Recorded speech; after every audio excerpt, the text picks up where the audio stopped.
Hi, this is Jim Gibson. Thank you for joining me today on my channel. Really appreciate it. And this channel is all about entrepreneurship. It's about a business. It's about real estate. It's about IT. It's about all those things that affect small businesses. And I really appreciate the fact that you joined me on this video. Now today, I want to talk about the difference between California and Texas. Now, the reason I want to talk about the difference between the two, and it's a good comparison, is because I own I own more than one piece of property in California, but one piece of property that's completely identical to the property that I have in Leander, Texas, which is basically central Texas, or near central Texas, north of Austin, anyway. So I want to talk about those. Now, I'm going to start talking about the value of each, but both, just to give you a background, both houses are pretty much the same. We're the same square footage, the same amount of bedrooms, the same type of garage, the same type of driveway, same type of lot, about as close as you could possibly get without having a house that's exactly cookie cutter the same. So they're good comparisons, and I'm going to tell you the pros and cons of having a 3-bedroom, 1,500 square foot house in Texas and a 1,500 square foot house in Oceanside, California, probably about 10 minutes from the beach. So let's talk about it. Why are there houses so high in California? It's like ridiculously high because my California house is worth $800,000. My Texas house is around $300,000. Now, the house in Texas is nicer because it's brand new. I've only owned it for 2 years, and it's brand new. It just got done being built. It's beautiful inside. Now, both houses are beautiful inside, but it's nicer to have a brand new home with all the new appliances, things like that. So, in my opinion, the Texas house is just a tad bit better, nicer than the Oceanside house. But it isn't located in a place where, you know, it's desirable, or I should say as desirable as living 5–10 minutes from the beach. And where the California house is 5 or 10 minutes from the beach.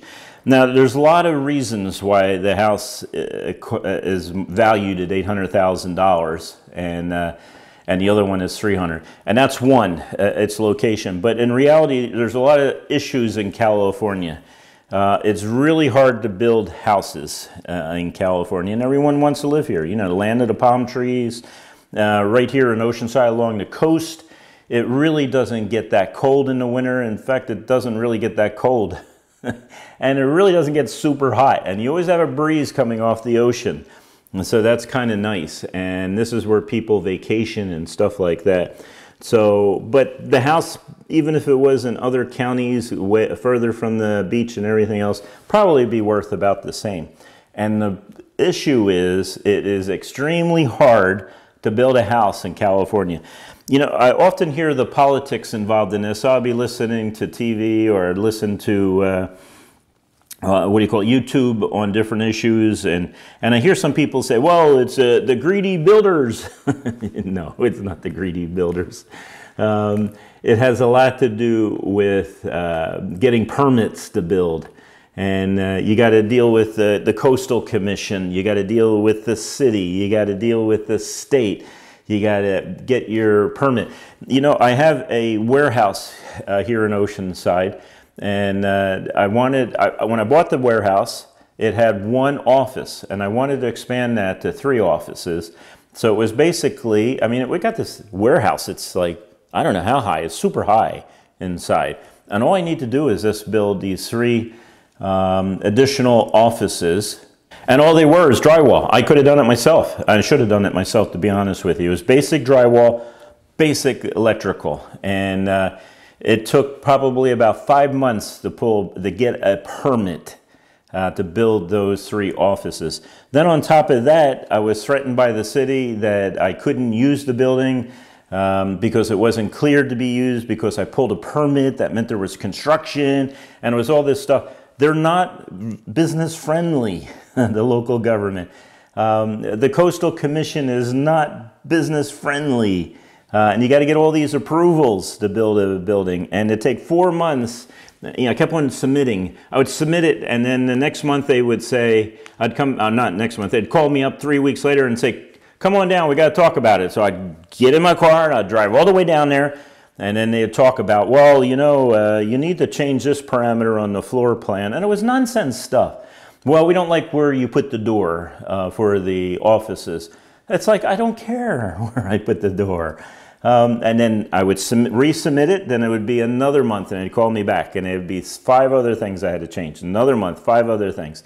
And the people who I'm dealing with the building department, or whatever department it was, department that issues the permits for you to build this stupid thing, they did not sense, Eddie, that I'm losing money as a business owner and stuff like that. So I can't imagine these big developers that really, they want to buy land, and then on the land they want to build properties for people. But in some cases, it's taken years and years and years to get approval. So they're paying tax on that land, and they're not getting approval.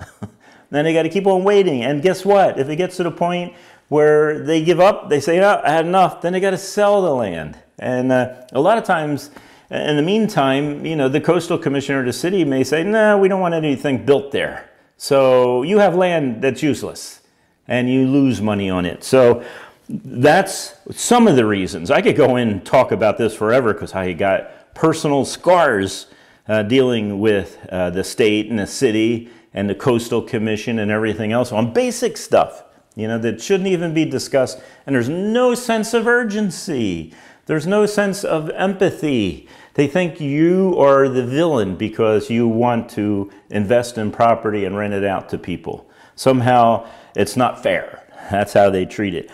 So because of that delays, because of the struggle of trying to build something in California, the prices are a lot more valuable. So it's the weather, it's the location, and it's the hassle and expense to build something. So you can take a house that you could build for, you know, in Texas and sell for $300,000. It needs to sell for $800,000 here in California. So that's why the houses are higher. So the next thing is cost of living. Cost of living in California is quite high. There is a website, and I'll include it in a description, called City Data. And if you're thinking about real estate, you really need to go to City Data wherever you're thinking about. Now, I got houses in California, I got houses in Texas, and I've been looking for some more property in Texas. But I'm also going to look, I've been looking at Texas and, property in Florida. So, and the reason why, the 2 reasons why: lower cost of living, 30% less. Plus, no income tax. It was really cool. When it was time to file income tax in Texas, all I had to do was fill out a form and turn it in. And I called them up. I said, am I going to be charged any tax for this income I made in Texas? No, you're not. Am I going to be charged any tax for income that I made in Texas because I'm a California resident? Yes. So it's a real bummer living in California with property in Texas because there is property tax, and it is higher than California, believe it or not. Prop 13 was a beautiful proposition, and it really affects taxes on homes. And I love it. I mean, it's just perfect. So you are only taxed on the purchase price of the home, and then it's limited to only certain types of increases each year, which are really minimal. So over the years, you end up paying a lot less in property tax in California. So that's a good part for California. Texas, on the other hand, is crazy on property tax. I just got back about a week ago from being in Williams County, Texas, which is where Leander, Texas is, where my property is. And they really wanted to up my taxes tremendously. And so I had to go and I had to argue that my house value had not increased like they claimed. But in California, it's a lot easier to own property when it comes to taxes. But the cost of living overall is outrageously high. I mean, really high, 30% difference. So I'm paying a lot more, and my tax is a lot more than Texas or Florida. So I'm paying more to live. Now, not my taxes aren't higher when it comes to real estate. In fact, the $300,000 property in Texas, I'm probably paying the same amount of taxes that I pay on the $800,000 property in California. So real estate taxes, there's a big difference.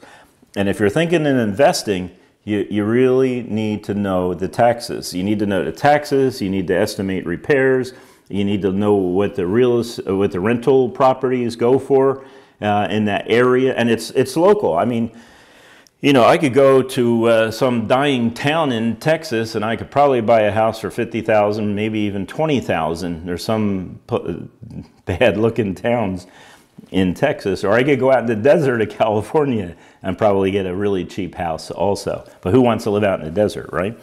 Well, some people do, not me. And it's hard to rent unless you're in Palm Springs or Palm Desert. That's a really fancy place. So cost of living, big difference. I'll put the website, you can do your research from that website at the bottom.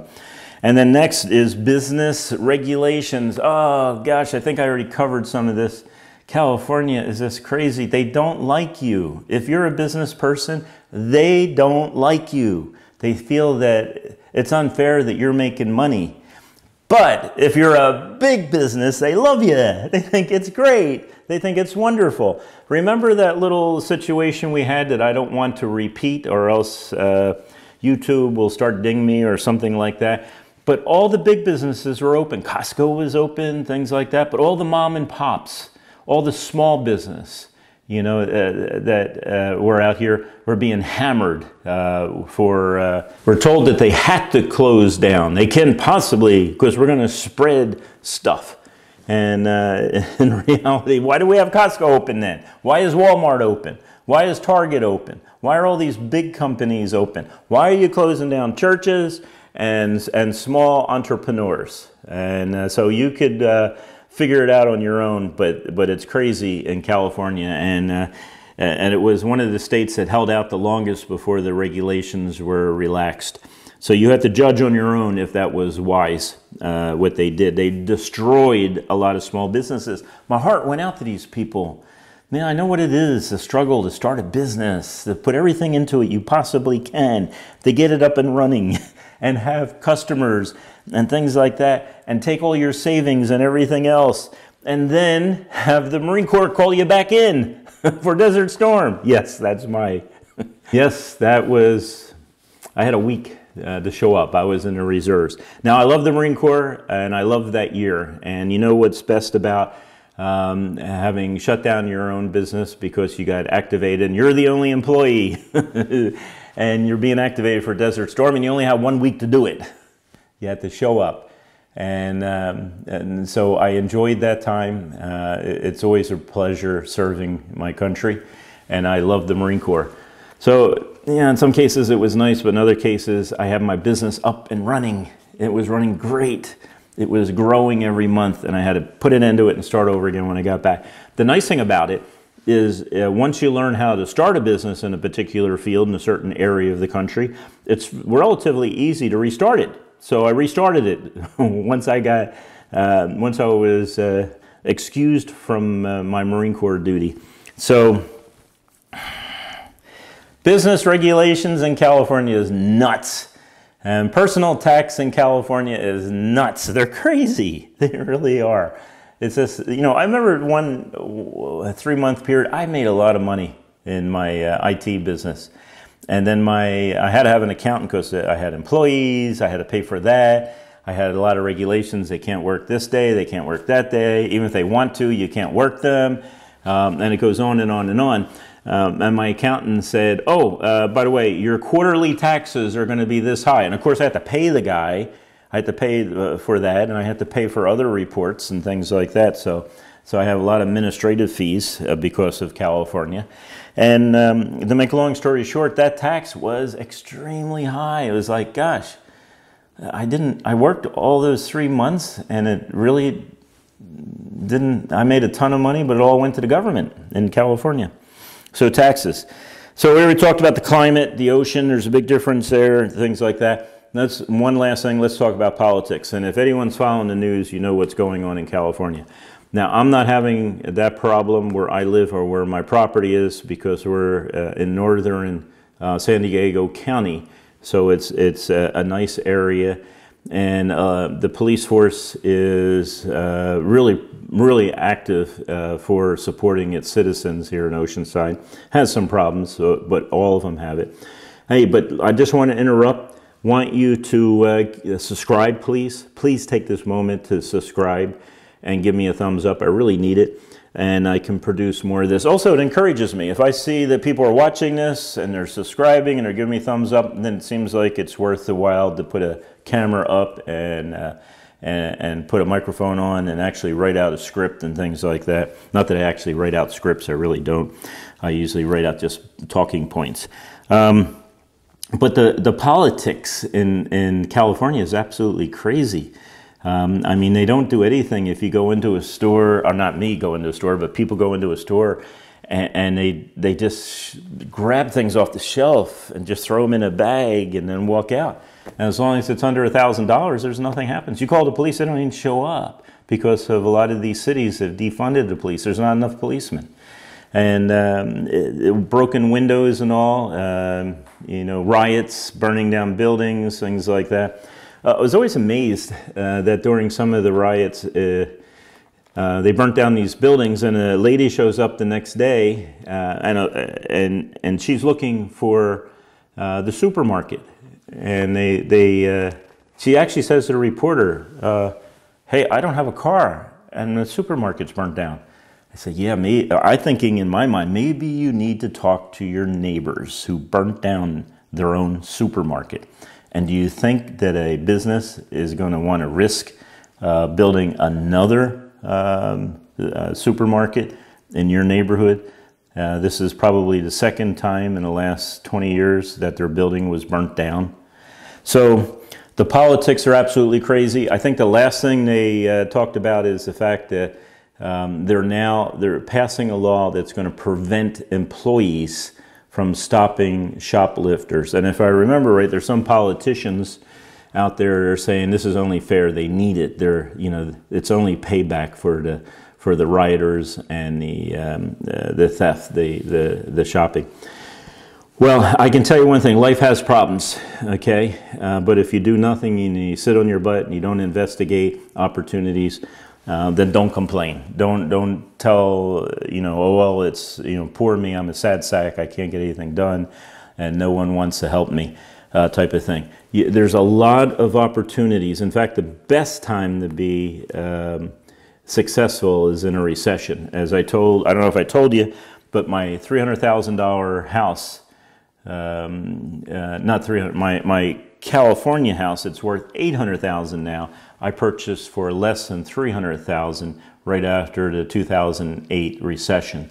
So there's a lot of opportunities in recessions, and a lot of wealth is made. Look at some of these big companies making tons of money during this recession, during the pandemic, things like that. So you got to look for opportunities. Don't give yourself an excuse. There's a lot of opportunities. And another video, I'm going to be talking about some of those opportunities. I'm going to talk about why Texas, why and what I found in Texas, because I've done a lot of research with Texas.